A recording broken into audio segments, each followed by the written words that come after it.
130 साल में 1890 में CS सर्वे शुरू हुआ था और 100 साल बाद फिर 1990 में RS सर्वे, रिविजनल सर्वे शुरू हुआ।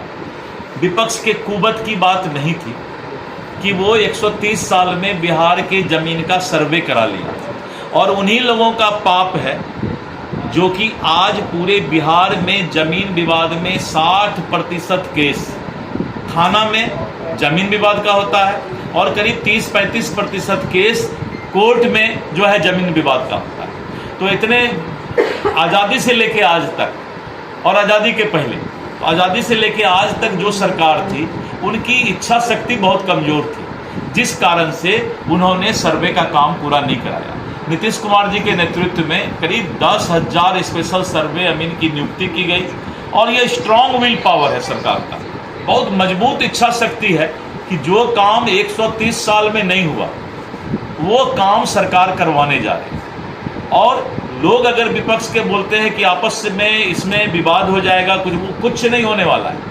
विपक्ष का सिर्फ आपस का विवाद जो है, विपक्ष का एक अपना सपना है, सोचना है, लेकिन सर्वे एक बार हो गया, सारा मामला डिजिटल हो गया, तो उसके बाद बिहार के लोगों को जमीन का विवाद समाप्त। अधिकारियों को लूट का मौका दिया जाएगा इस सर्वे से? नहीं, किस चीज़ का लूट को मौका? जब राजस्व मंत्री ने अपना मोबाइल नंबर पब्लिक डोमेन पर डाला है, आज़ादी के बाद पहला बार कोई मिनिस्टर पब्लिक डोमेन पर, कल भी 567 कॉल आए जिसमें करीब 200 से ऊपर कॉल हमारा अलग अलग लोगों ने रिसीव किया।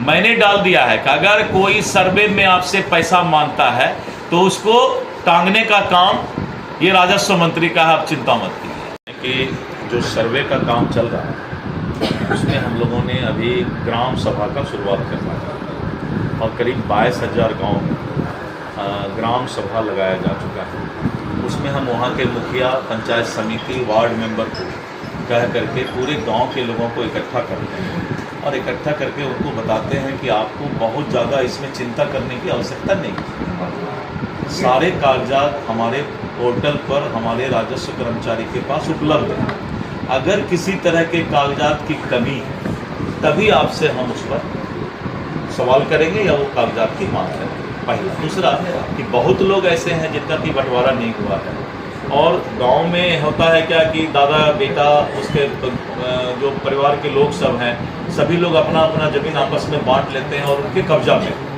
तो वैसे परिस्थिति में भी कोई चिंता करने की आवश्यकता नहीं। वो वंशावली बनाकर जो देंगे और जो आपस में सहमति बनाकर देंगे तो उन सभी लोगों को का वही ज़मीन माना जाएगा जो उनके परिवार वाले आपस में बैठ करके बताएंगे। हम सर्वे में वही चढ़ाएंगे। तीसरा ये है कि बहुत लोग बोलते हैं कि हमारा कोई कागजात नहीं है अभी तक, तो वैसे कोई भी मामला जिनका कि कागजात उपलब्ध नहीं है उनको भरपूर समय दिया जाएगा कि आप अपने कागजात को अगर चाहते हैं निकलवाना तो निकलवा कर दीजिए, जिससे कि सर्वे में हम आपका नाम चढ़ा सकें। चौथा जो सबसे अच्छा है, जो कि कुछ नेता के समझ में नहीं आया, एक दो नेता कुछ से कुछ बोल गए, जिनका ज़मीन पर कब्जा है और गांव वाले सब लोग बोल रहे हैं कि ये ज़मीन पर वहाँ हैं और पहले से भी उनका नाम अगर उसमें चला आ रहा है, तो हम एक बार सर्वे में उन्हीं को उसका रैयत मानेंगे। बाद में अगर दिक्कत है किसी को तो वो कोर्ट में जाए, टाइटल सूट करे, सिविल सूट करे। तो सर्वे से किसी तरह का कोई विवाद भी नहीं होने वाला है और एक साल में 3 बार 3-3 महीने में हम उनको आपत्ति करने का मौका देंगे।